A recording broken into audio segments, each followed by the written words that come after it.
قالوا اتخذ اللہ ولدا سبحانہ. یہاں پر اس آیت مبارکہ کا پہلے شان نزول سماعت فرمائی. جو یہودی تھے انہوں نے دعویٰ کیا کہ حضرت عزیر علیہ السلام وہ اللہ کے بیٹے ہیں، اور جو نصرانی تھے مطلب عیسائی انہوں نے یہ دعویٰ کیا کہ نہیں حضرت عیسیٰ علیہ السلام بھی اللہ کے بیٹے ہیں.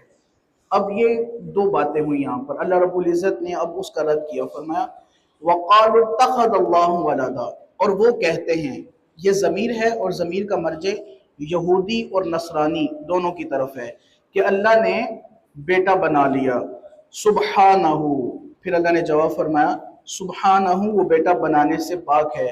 بل لہو ما فی السماوات والارض، بلکہ جو کچھ بھی ہے زمین میں یا آسمان میں، کل لہو قانتون، ہر چیز اللہ کے حضور گردن جھکائے ہوئے ہے.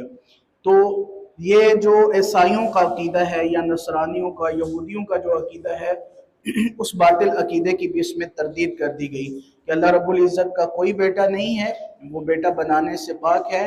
ہاں جتنی بھی چیزیں ہیں دنیا میں یا آسمان میں، زمین میں آسمان میں، وہ ساری کی ساری اللہ کے حضور گردن جھکائے ہوئے ہیں. وہ اللہ کے بندے ہیں، وہ اللہ کے بیٹے نہیں ہیں. یہ دو آیات مبارکہ آج ہم نے ان کا درس اللہ کی توفیق سے ہوا.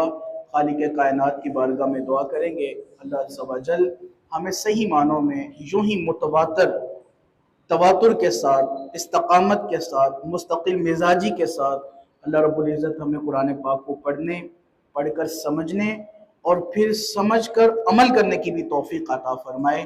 آمین بجاہ طہ و یاسین.